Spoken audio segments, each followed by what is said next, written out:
મિત્રો, આજથી આપણે વિજ્ઞાનમાં પ્રકરણ 9 શરૂ કરવા જઈ રહ્યા છે અને તે છે આનુવંશિકતા અને ઉદ્વિકાસ. જ્યાં વિદ્યાર્થી મિત્રો અત્યાર સુધી તમે જાણો જ છો કે આપણે પૃથ્વી ઉપર ડાયરેક્ટ એટલે કે સીધે સીધું સજીવ તરીકે મનુષ્યનો ઉદ્ભવ થયો નથી. એક કોશીથી સજીવનું ઉદ્ભવ થયો છે અને ક્રમશઃ વિકાસ થઈને મનુષ્ય જેવો સજીવ અસ્તિત્વમાં આવ્યો છે. શરૂઆતનો મનુષ્ય આપણે એવું કહીએ છીએ કે ગોરીલા જેવા વાનરમાંથી મનુષ્યનો ઉદ્ભવ થયો છે, એવું આપણે સાંભળતા આવ્યા છીએ. બીજી કેટલીક બાબતો કે જે આપણે સાંભળતા આવ્યા છે કે આનુવંશિકતા એટલે આપણને આપણા માતા પિતા તરફથી કેટલાક લક્ષણો વારસામાં મળે છે. તો આ આનુવંશિકતા વળી શું છે અને તે કેવી રીતે આવે છે તેના વિશે આપણે આ પ્રકરણમાં જોઈશું. આ ઉપરાંત સમગ્ર પ્રકરણમાં આપણે જે મુદ્દાઓ આવરી લેવાના છે તે છે પ્રજનન દરમિયાન ભિન્નતાનું સંચયન, એટલે કેવી રીતે પેઢી દર પેઢી ભિન્નતા આવે છે, આનુવંશિકતા કોને કહેવાય, ઉદ્વિકાસ કોને કહેવાય, જાતિ નિર્માણ, ઉદ્વિકાસ અને વર્ગીકરણ, ઉદ્વિકાસને પ્રગતિને સમાન ન ગણવું જોઈએ, બરાબર, જેવા વિવિધ ટૉપિકનો આપણે આ પ્રકરણમાં અભ્યાસ કરીશું.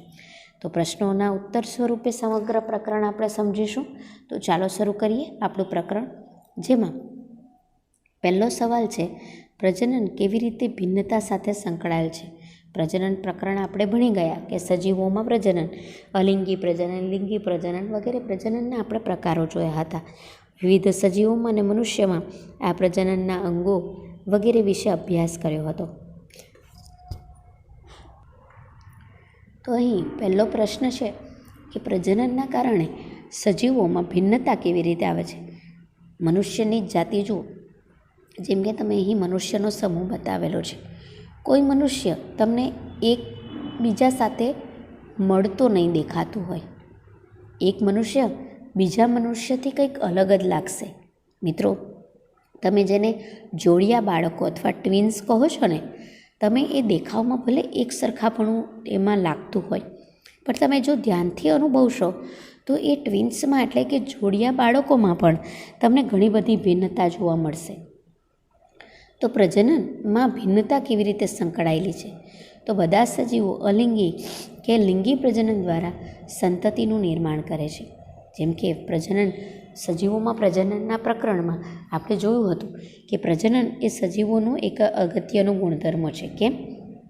કારણ કે દરેક સજીવ કાં લિંગી પ્રજનન અથવા તો અલિંગી પ્રજનન દ્વારા પોતાના જેવી સંતતિ ઉત્પન્ન કરે છે, જેથી પૃથ્વી ઉપર તેનું અસ્તિત્વ એટલે કે એની જાતિનું અસ્તિત્વ ટકી રહે.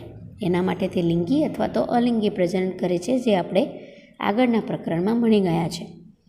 પ્રજનન ક્રિયા દ્વારા ઉત્પન્ન થતી સંતતિઓ પિતૃને સમાન હોવા છતાં કેટલીક ભિન્નતા દર્શાવે છે. એટલે શું મિત્રો કે આપણે આપણા મા બાપ જેવા દેખાઈએ છીએ ને, તો આપણા માતા પિતાના કેટલાક લક્ષણો આપણામાં આવેલા હોય છે, પણ છતાં આપણે સંપૂર્ણપણે આપણા મા બાપ જેવા નથી. કંઈક અલગપણું, કંઈક ભિન્નતા આપણામાં એ લોકોથી રહેલી હોય છે. અલિંગી પ્રજનનમાં બધી સંતતિઓ એકબીજા સાથે તેમજ પિતૃઓ સાથે સમાનતા ધરાવે છે, છતાં તેમનામાં નાની ભિન્નતા જોવા મળે છે. એટલે શું મિત્રો, આપણે જોયું હતું કે અમીબા જેવું એક કોષી સજીવ એટલે અનિયમિત આકારનો સજીવ એ પોતે કોષ વિભાજન કરશે, એટલે એક કોષમાંથી બીજા 2 કોષનું નિર્માણ થશે. આમ અહીં અમીબામાંથી 2 નવા સજીવો કોષ વિભાજન દ્વારા ઉત્પન્ન થયા. એને અલિંગી પ્રજનન કહેવાય, જે આપણે આગળના પ્રકરણમાં ભણી ગયા છે. તો જો અલિંગી પ્રજનન કે જેમાં એક જ સજીવમાંથી નવા સજીવો ઉત્પન્ન થતા હોય, તો એમાં નવા ઉત્પન્ન થતા સજીવોમાં ભિન્નતા ખૂબ જ ઓછી એટલે કે ખૂબ નાની માત્રામાં ભિન્નતા જોવા મળે છે.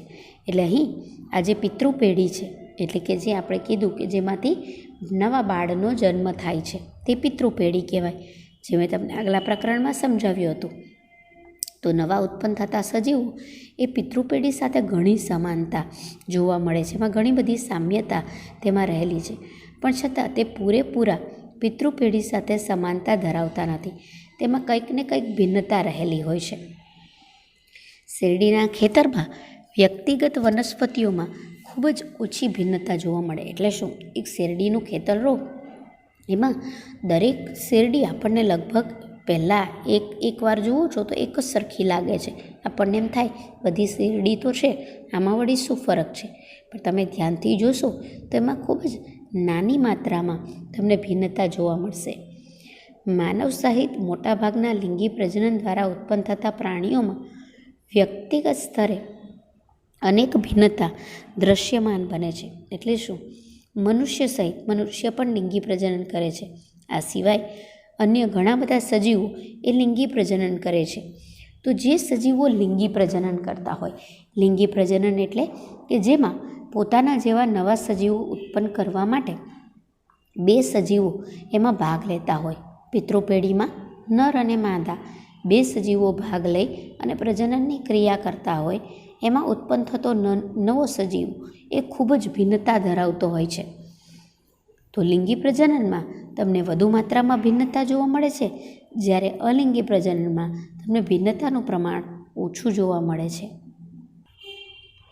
પ્રજનન દરમિયાન વિવિધતા એટલે કે ભિન્નતાનું સંચયન કેવી રીતે થાય છે? તો તે જુઓ.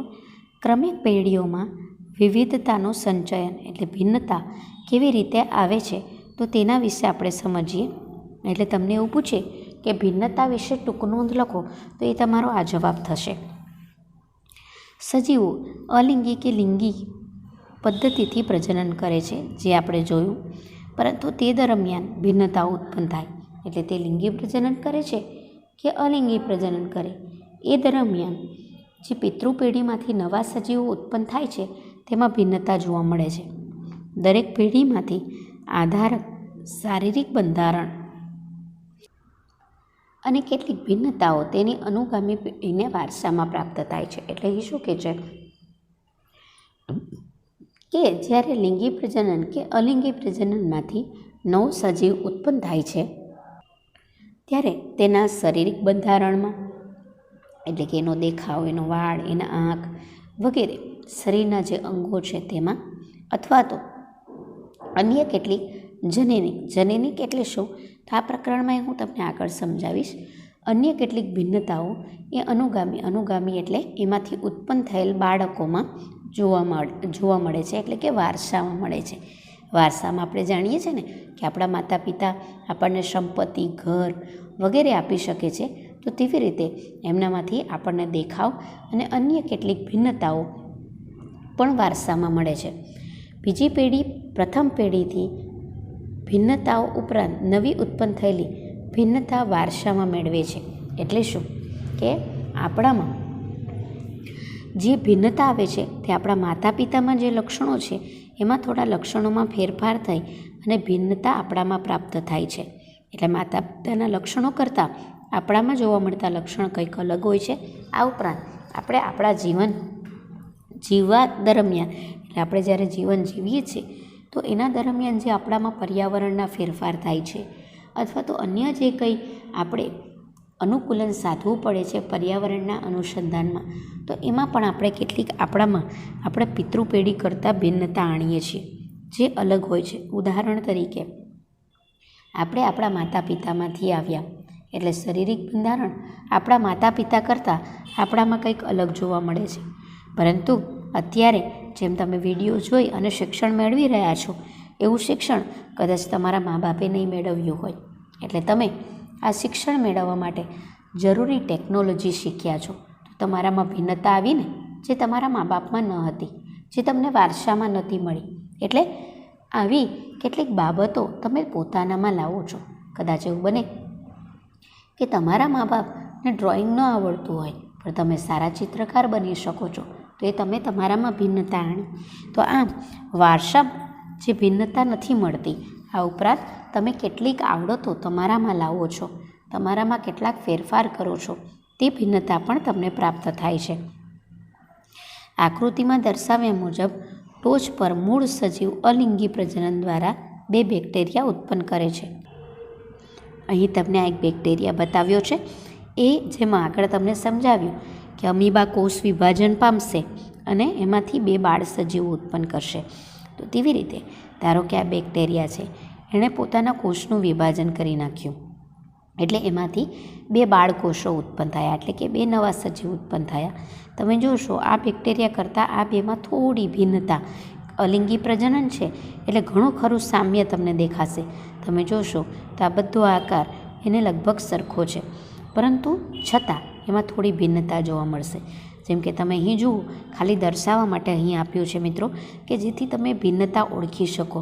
એટલે આ એક તમારા માટે કાલ્પનિક તમને આકૃતિ દ્વારા સમજાવેલું છે કે ધારો કે અહીંયા લાલ રંગનું નથી, પણ આ બાળકોષમાં અહીંયા લાલ રંગનું થયું, એ ભિન્નતા થઈ. પછી તમે અહીં જુઓ, આનો જે નીચેનો ભાગ છે તે આ બીજા બાળકોષમાં કંઈક અલગ છે. બાકીના બધા ભાગ તમે જોશો લગભગ સરખા છે. એટલે અલિંગી પ્રજનન કરતું હોવાથી આ સજીવ જેવા નવા 2 બાળકોષો ઉત્પન્ન થશે, પણ થોડી માત્રામાં તેમાં ભિન્નતા જોવા મળશે. આ બાળકોષ ફરી પાછો પુખ્ત થઈ અને વિભાજન પામશે અને નવા 2 બાળકોષ ઉત્પન્ન કરશે. તેવી રીતે આ સજીવ પણ બીજા 2 નવા બાળકોષ ઉત્પન્ન કરશે. તો અહીં તમે જોઈ શકો છો કે આમાંથી ઉત્પન્ન થતા 2 બાળકોષ પણ ઘણા ખરા આને મળતા આવે છે, કારણ કે તે અલિંગી પ્રજનન છે. પણ છતાં તેમાં તમને થોડી માત્રામાં ફરી પાછી આના કરતાં કંઈ ભિન્નતા જોવા મળશે. જેમ કે અહીં લાલ છે તો આ લાલ તો છે જ, બરાબર, પણ આ ભાગ તમે અહીં જુઓ અને આ સજીવમાં આ ભાગ જુઓ, એ ભિન્નતા જોવા મળે છે. હવે આ સજીવમાંથી આ સજીવ આવ્યો અને આ બેક્ટેરિયામાંથી આ બેક્ટેરિયા આવ્યા, પણ તમે જોશો કે આ પહેલો જ બેક્ટેરિયા હતો અને આ બેક્ટેરિયામાં ભિન્નતા વધી ગઈ. આમાં ને આમાં ભિન્નતાનું પ્રમાણ ઓછું છે, આમાં ને આમાં પણ ભિન્નતાનું પ્રમાણ ઓછું છે, પરંતુ પ્રથમ સજીવ અને એટલે અહીં આ જ બેક્ટેરિયા કરતાં આ 2 બેક્ટેરિયા અલગ હશે. તેવી રીતે આમાંથી જે બેક્ટેરિયા ઉદ્ભવ્યા છે ઘણા ખરા એના જેવા હશે, પરંતુ તમે અહીં જુઓ આ ભિન્નતા અહીં જોવા મળે છે. બાકીનો ભાગ એનો સરખો છે. આ બેક્ટેરિયામાંથી આ સજીવ અસ્તિત્વમાં આવ્યો તો એ એના જેવો જ છે. એટલે એવું પણ બને કે એના જેવું હોય અને એવું પણ હોય કે કેટલીક ભિન્નતા દર્શાવે. એના જેવો અલિંગી પ્રજનન હોય તો જ સરખો આવે, લિંગી પ્રજનનમાં સરખો ના આવે. આમ તમે જુઓ કે આ એક જ બેક્ટેરિયામાંથી આ 4 બેક્ટેરિયા ઉદ્ભવ્યા છે, પણ આ 4 બેક્ટેરિયા એકબીજાથી ભિન્ન છે, તમે જોઈ શકો છો. તો આમ આ 4 સ્વતંત્ર જીવાણુ એકબીજાથી ભિન્નતા દર્શાવે છે. આ પ્રમાણે ઘણી પેઢીના અંતે મોટી સંખ્યામાં સજીવો સંતતિ ઉત્પન્ન થાય છે. તેમાંની કેટલીક ભિન્નતા નિયત હોય છે, જ્યારે અન્ય તેના પિતૃમાંથી આનુવંશિક હોઈ શકે છે. પ્રત્યેક એકબીજાથી ભિન્ન હોય છે. એટલે શું છે મિત્રો, કે આવી રીતે જ્યારે પિતૃપેઢીમાંથી નવા સજીવ ઉત્પન્ન થાય છે તો એમાં કંઈક ને કંઈક ભિન્નતા આવે છે જે નિશ્ચિત હોય છે. એણે પોતાનામાં અનુકૂલન સાધવા માટે કેટલીક ભિન્નતાઓ એણે કેળવી હોય છે. તેમનામાં રહેલી ભિન્નતાઓ ડીએનએની પ્રતિકૃતિ સર્જન સમયે ન્યૂનતમ ખામીઓના કારણે ઉત્પન્ન થયેલી હોય છે. એટલે અહીં શું કહે છે મિત્રો, કે આપણી જે ભિન્નતાઓ છે, આપણે 9મા ધોરણમાં કોષ વિભાજન, કોષના વિવિધ અંગો એવું આપણે ભણ્યા હતા. તો આ કોષ છે, ધારો કે એની અંદર આ કોષ કેન્દ્ર આવેલું હોય છે.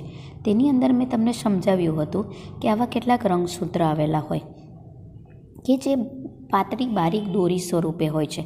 આ રંગસૂત્રના નાના નાના ભાગ એને ડીએનએ કહેવામાં આવે અને તેના ઉપર નિશ્ચિત પ્રકારે જનીન, ડીએનએ ઉપર નિશ્ચિત પ્રકારના જનીન ગોઠવાયેલા હોય છે. આપણા માતા પિતા તરફથી આપણને આ રંગસૂત્રો જ વારસામાં મળે છે, કારણ કે એમના જ કોષમાંથી આપણે ઉત્પન્ન થયેલા છે. પરિણામે એમના જનીન આપણામાં આવે છે. માતા તરફથી મળતા રંગસૂત્ર અને પિતા તરફથી મળતા રંગસૂત્ર એ એકબીજા સાથે સંયોજાય છે.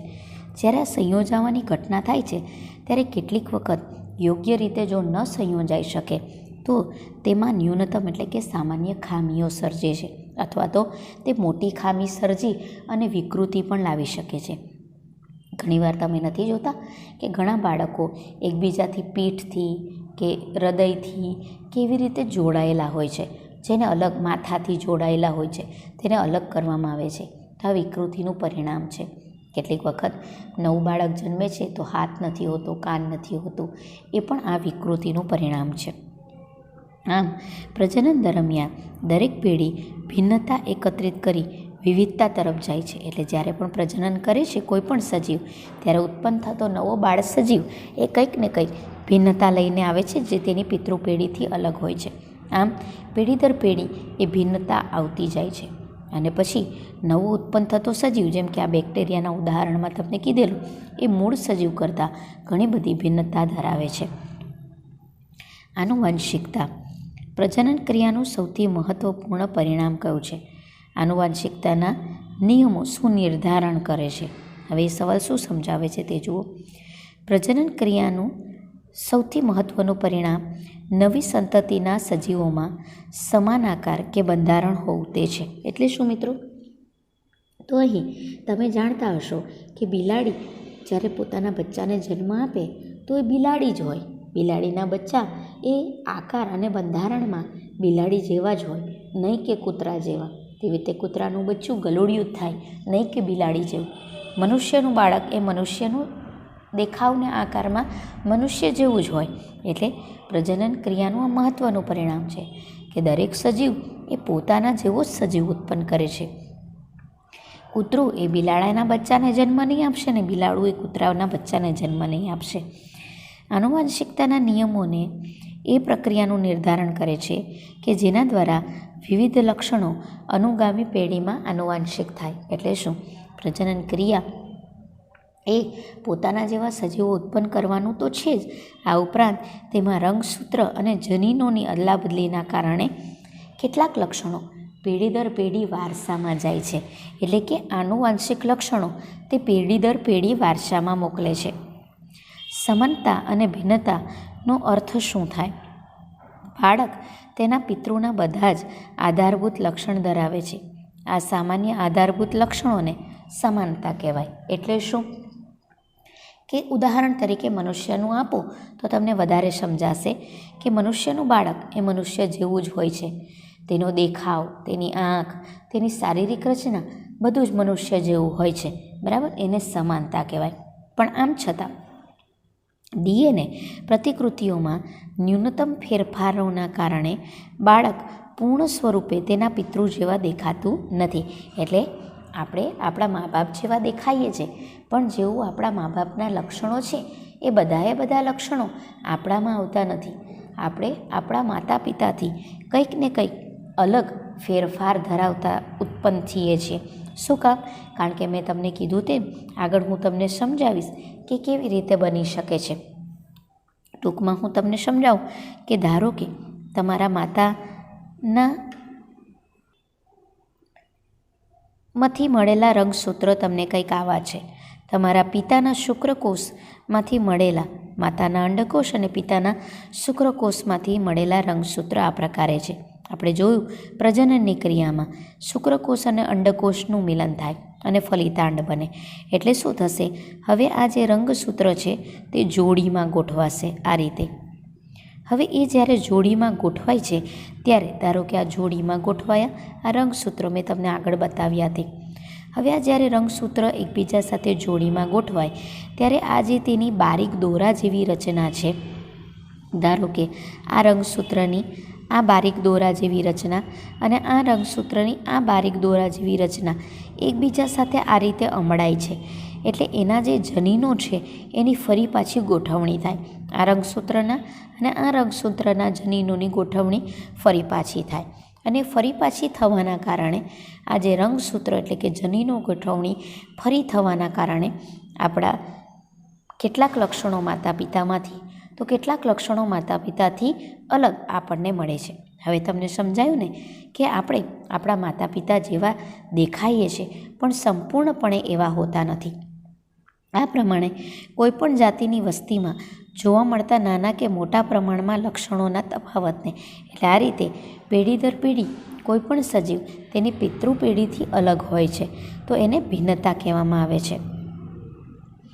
લક્ષણોની આનુવંશિકતા માટે આધારભૂત બાબતો જણાવો. પ્રત્યેક લક્ષણ 2 અથવા વધારે વૈકલ્પિક સ્વરૂપો ધરાવે છે. ચોક્કસ લક્ષણ ચોક્કસ કારક જનીન વડે નિયંત્રિત હોય. જ્યાં વિદ્યાર્થી મિત્રો આપણામાં જે કોઈપણ લક્ષણ, આંખનો રંગ બ્રાઉન હોવો, ભૂરો હોવો કે કાળો હોવો, વાળ સીધા હોવા કે કરલી હોવા, બરાબર, વાંકડિયા હોવા, આ બધા જ લક્ષણો તમે કહેશો ને તો એના માટે આપણા પાસે ઘણા વિકલ્પો હોય. એટલે જેમ કે આપણા માતા પિતાના બંનેના વાળ એક સરખા હોય એવું તો ના બને ને. એટલે આપણો જ્યારે જન્મ થાય છે ત્યારે આપણને ધારો કે માતાના વાળ સીધા છે, પિતાના વાળ વાંકડિયા છે, તો આપણો જ્યારે જન્મ થયો હશે ત્યારે બે વિકલ્પ આપણને મળ્યા કે વાંકડિયા થવા કે સીધા થવા. એટલે કોઈ પણ લક્ષણ માટે આપણને એક કરતાં વધારે વિકલ્પ મળે છે. અને આપણામાં જે લક્ષણ આવે છે તે શેના કારણે હોય છે? જનીનના કારણે. જ્યાં વિદ્યાર્થી મિત્રો આપણી ચામડી કેવી હશે, એનો રંગ કેવો હશે, આપણું કદ કેવું હશે, આ દરેક જનીન નિર્ધારિત કરે છે. જનીન વડે આ નક્કી થાય છે. એક લક્ષણ તેના વૈકલ્પિક સ્વરૂપ પર પ્રભાવી હોઈ શકે. એટલે શું? ઉદાહરણ તરીકે આપણામાં જ્યારે વાળનું લક્ષણ મેં તમને હમણાં સમજાવ્યું, તો માતા તરફથી સીધા વાળના લક્ષણ, ઠીક છે, અને પિતા તરફથી એ વાંકડિયા વાળનું લક્ષણ આપણામાં આવે છે. અને માતાનું જે લક્ષણ છે એ પિતાના લક્ષણ પણ હાવી થાય છે, એટલે કે પ્રભાવી થાય છે. તો આપણા વાળ જે હશે તે સીધા હશે. ક્લિયર? અને વાળ માટે જો પિતાનું લક્ષણ માતાના લક્ષણ પર હાવી થશે તો આપણા વાળ કેવા થશે? વાંકડિયા થશે. એટલે જે પણ લક્ષણ બીજા લક્ષણ પર પ્રભાવી થાય તેવો આપણો લક્ષણ એટલે આપણા શરીરનો આકાર હોય છે. દાખલા તરીકે કાનની મુક્ત બૂટનું લક્ષણ જોડાયેલી બૂટ ઉપર પ્રભાવી હોઈ શકે. એટલે મિત્રો તમને અહીં આકૃતિમાં બતાવ્યું છે કે ધારો કે તમારા પિતાના જે કાન છે, બરાબર, તે આ રીતે તમારી સ્કિન સાથે જોડાયેલા છે, તમે જોઈ શકો છો. અને માતાના જે કાન છે એ સ્કિનથી અલગ છે, બરાબર. અને આમાં તમારો જ્યારે જન્મ થાય છે ત્યારે માતાનું જો લક્ષણ તમારા પર પ્રભાવી થયું તો તમારા કાન આ રીતે તમારી માની જેમ તમારું મુક્ત બૂટવાળા હશે. જો પિતાનું પ્રભાવી થશે તો તે સંયુક્ત રીતે જોડાયેલી બૂટવાળા હશે. લક્ષણ અભિવ્યક્ત થયા વગર એટલે કે પ્રચ્છન્ન રહી શકે, પરંતુ ભવિષ્યની પેઢીમાં કોઈ પણ ફેરફાર વગર વ્યક્ત થઈ શકે. એટલે શું મિત્રો? કે ધારો કે તમારું પિતાનું લક્ષણ કાનની બૂટવાળું તમારામાં નથી આવ્યું, માતાનું લક્ષણ તમારામાં આવ્યું. ઓકે, એટલે તમારી કાનની બૂટ કેવી છે? આવી રીતે મુક્ત છે. તમારા લગ્ન થાય છે અને તમારા જે પતિ છે અથવા તો પત્ની છે તેની જે કાનની જે બૂટ છે એ પણ આવી રીતે મુક્ત છે. એટલે તમારી કાનની બૂટ પણ મુક્ત છે, તમારા પતિ કે પત્નીની કાનની બૂટ ઉપર પણ મુક્ત છે. તો તમારા બાળકોનો કાનની બૂટ કેવી હોવી જોઈએ? મુક્ત હોવી જોઈએ ને, પરંતુ તે જોડાયેલી આવે છે. આવું કેમ થાય છે? તો તમારામાં જે કાનની બૂટનું જોડાયેલું લક્ષણ એ જે પ્રચ્છન્ન રહ્યું, પ્રચ્છન્ન એટલે ઢંકાયું, પ્રભાવી એટલે કે ઉભરાઈને સામે આવું, એટલે કે પ્રચ્છન્ન રહ્યું, તે તમારા બાળકમાં પ્રભાવી બની ગયું. એટલે તમારા બાળકની કાનની બૂટ એ જોડાયેલી આવી. એટલે અહીં શું કહે છે? લક્ષણ જે પ્રચ્છન્ન રહી ગયું તે ભવિષ્યની પેઢીમાં પ્રભાવી બની શકે છે. લક્ષણનું એક વૈકલ્પિક સ્વરૂપ બીજા વૈકલ્પિક સ્વરૂપ કરતાં વધારે પ્રમાણમાં જોવા મળી શકે છે. એટલે જ્યારે આવા બે લક્ષણ મળે છે, કારણ કે આપણે માતા પિતામાંથી આવ્યા એટલે બે લક્ષણ આપણને જોવા મળે છે, તો આ જે બે લક્ષણ છે, બે વિકલ્પો મળ્યા, એમાંથી કોઈ પણ એક પ્રભાવી હોય છે ને બીજું ઢંકાયેલું હોય છે. લિંગી પ્રજનન કરતા સજીવોમાં નર અને માદા બંને પિતૃ સરખા પ્રમાણમાં દ્રવ્યનું સંતતિમાં સ્થળાંતર કરે છે. એનો અર્થ પ્રત્યેક લક્ષણ તેના માતા પિતાના ડીએનએથી પ્રભાવિત થઈ શકે. એટલે શું કહે છે કે આપણને જેટલા રંગસૂત્ર માતા તરફથી મળે છે તેટલા જ રંગસૂત્ર પિતા તરફથી મળે છે. બંને લક્ષણો સમાન પ્રમાણમાં મળે છે, પણ કયું લક્ષણ એ પ્રભાવી બનશે અને કયું લક્ષણ એ પ્રચ્છન્ન બનશે એ જ્યારે બાળકના જન્મનું ગર્ભમાં નિર્માણ થતું હોય ત્યારે એ જે ડીએનએની ગોઠવણી થતી હોય એ દરમિયાન નક્કી થાય છે. ત્યાર પછી છે સંતાન કે સંતતિમાં દરેક લક્ષણ માટે બે વિકલ્પ શા માટે હોય? મેં તમને કીધું તે પ્રમાણે આ બે વિકલ્પો પૈકી સંતાન સંતતિમાં કયું લક્ષણ જોવા મળે? તો મનુષ્યમાં લક્ષણની આનુવાંશિકતાના નિયમો એ બાબત પર આધારિત છે કે માતા અને પિતા બંને સરખા પ્રમાણમાં જનીનિક દ્રવ્ય ડીએનએમાં સ્થળાંતર કરે. મેં તમને હમણાં જ કીધું કે આપણામાં ટોટલ 46 રંગસૂત્ર હોય છે, બરાબર. પરંતુ એમાંથી જે અંડકોષ માતાપીમાંથી મળે છે એમાં 23 રંગસૂત્ર અને શુક્રકોષ કે જે પિતા તરફથી મળે એમાં 23 રંગસૂત્ર હોય. જ્યારે આપણા ગર્ભનું નિર્માણ થાય ત્યારે 23 + 23 એટલે કે 46 રંગસૂત્ર હોય છે. આમ આપણને જુઓ, માતા પિતા તરફથી બંને તરફથી સરખા પ્રમાણમાં જનીનિક દ્રવ્ય મળ્યું, 23 અને 23, બરાબર. અને ડીએનએનું સ્થળાંતર બંને તરફથી સરખું મળ્યું. એનો અર્થ એ થાય કે દરેક લક્ષણ માતા અને પિતા બંનેના ડીએનએમાંથી પ્રભાવિત હોય. એટલે શું? કાન, આંખ, વાળ, નાક, શરીરની ચામડી, બરાબર, એ દરેક લક્ષણ આપણને માતા તરફથી બી મળે છે અને પિતા તરફથી પણ મળે છે. આથી આપણે કહી શકીએ કે દરેક લક્ષણ માટે આપણી પાસે 2 વિકલ્પ મળે છે. આંખ માટેનો વિકલ્પ માતા તરફથી બી મળ્યો, પિતા તરફથી બી. વાળનું લક્ષણ માતા તરફથી બી મળ્યું અને પિતા તરફથી. આમ આપણને 2 વિકલ્પ મળે છે. સંતાન સંતતિમાં 2 વિકલ્પો પૈકી પ્રભાવી લક્ષણ એટલે આપણે જ્યારે જન્મ થાય એમાં આપણા જે લક્ષણો છે એ માતા પિતા તરફથી જે લક્ષણ મળ્યા એમાં જે પ્રભાવી લક્ષણ હશે તે આપણામાં આવશે. ઉદાહરણ તરીકે, બાળકમાં કાનની મુક્ત બૂટનું જનીન માતા અને જોડાયેલી બૂટનું જનીન પિતા તરફથી. ધારો કે એક બાળકનો જન્મ થાય છે, આગળ કીધું તેમ માતાનું કાનની બૂટ એ મુક્ત છે અને પિતાની કાનની બૂટ એ જોડાયેલી છે, પરંતુ બાળકમાં જે કાનની બૂટ આવી તે મુક્ત આવી, બરાબર, મુક્ત જોવા મળે છે.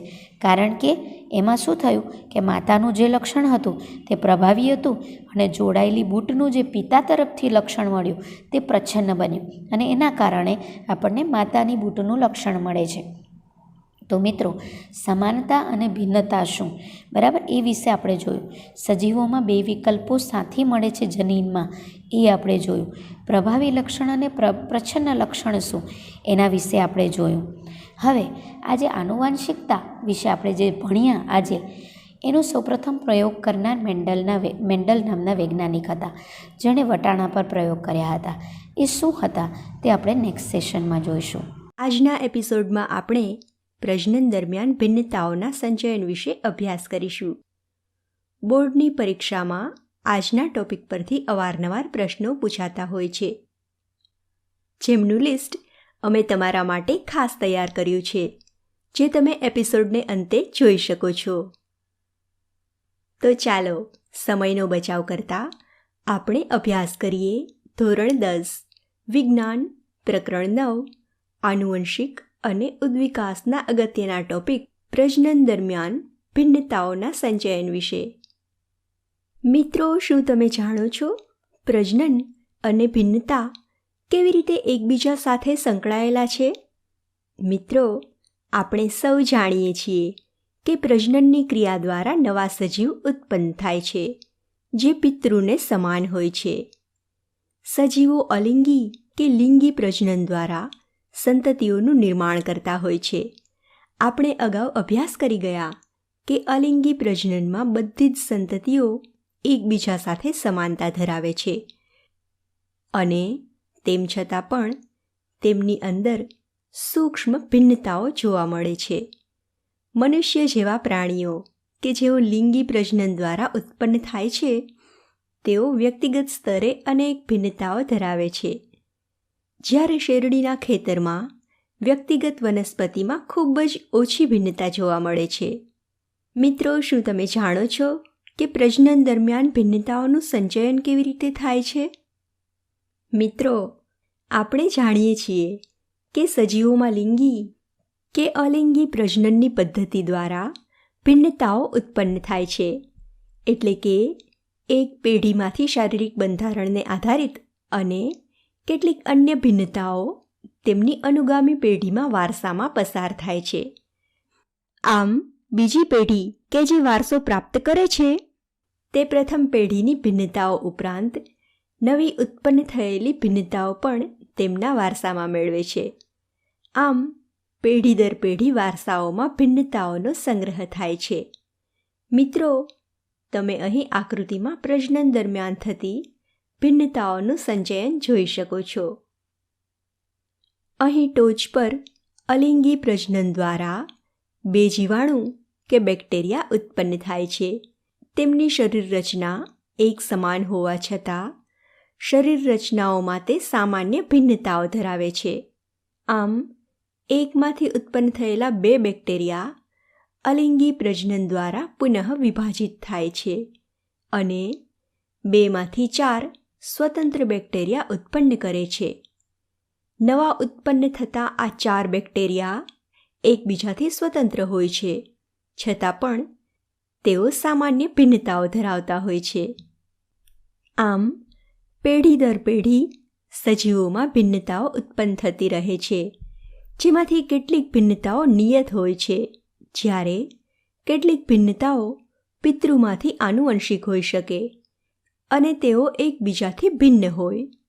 આવી ભિન્નતાઓ ડીએનએની પ્રતિકૃતિના સર્જન સમયે ન્યૂનતમ ખામીઓને કારણે ઉત્પન્ન થઈ શકે.